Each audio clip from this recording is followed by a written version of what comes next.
इस देश में धार्मिक युद्ध भड़काने के लिए केवल और केवल सुप्रीम कोर्ट जिम्मेवार है। इस देश में जितने गृह युद्ध हो रहे हैं उसके जिम्मेवार केवल यहाँ के chief justice of India Sanjeev Khanna साहब हैं। बीजेपी सांसद निशिकांत दुबे ने सुप्रीम कोर्ट को लेकर एक ऐसा बयान दिया है जिस पर सियासी भूचाल मच गया है।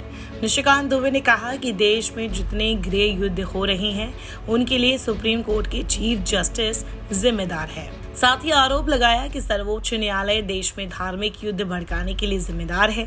हालांकि बीजेपी ने निशिकांत दुबे के बयान से किनारा कर लिया।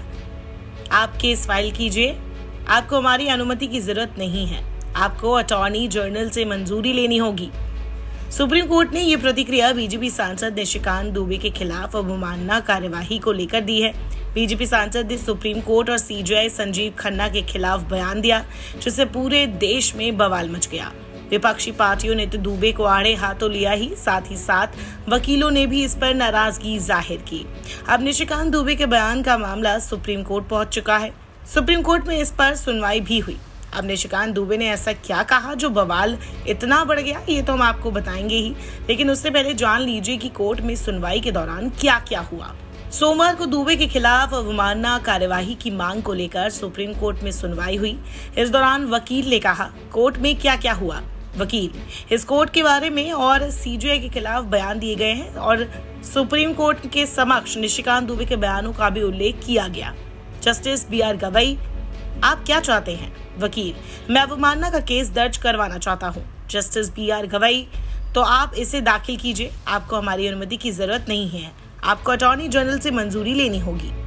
इससे पहले अधिवक्ता नरेंद्र मिश्रा ने सीजेआई और सुप्रीम कोर्ट के जजों को पत्र लिखा था। इस याचिका में निशिकांत के खिलाफ उचित कार्रवाई की मांग की गई थी।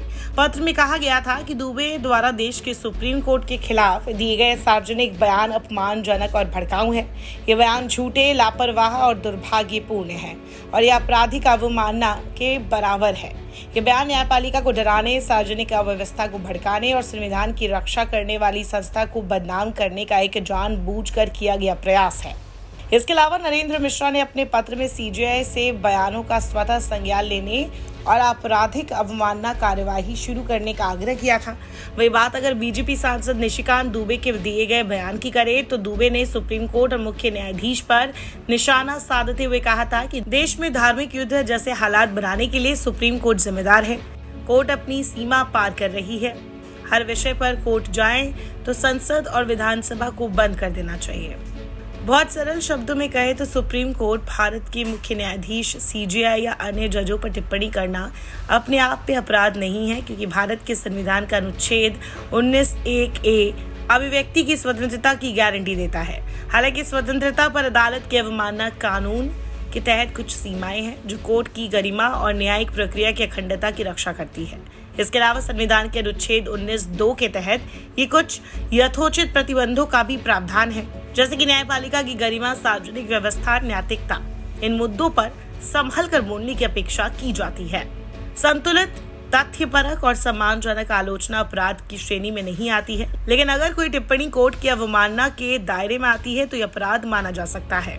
निशिकांत दुबे के हालिया बयान, जिसमें उन्होंने सुप्रीम कोर्ट को धार्मिक युद्ध भड़काने का जिम्मेदार ठहराया, ने इस मुद्दे को फिर से चर्चा में ला दिया है।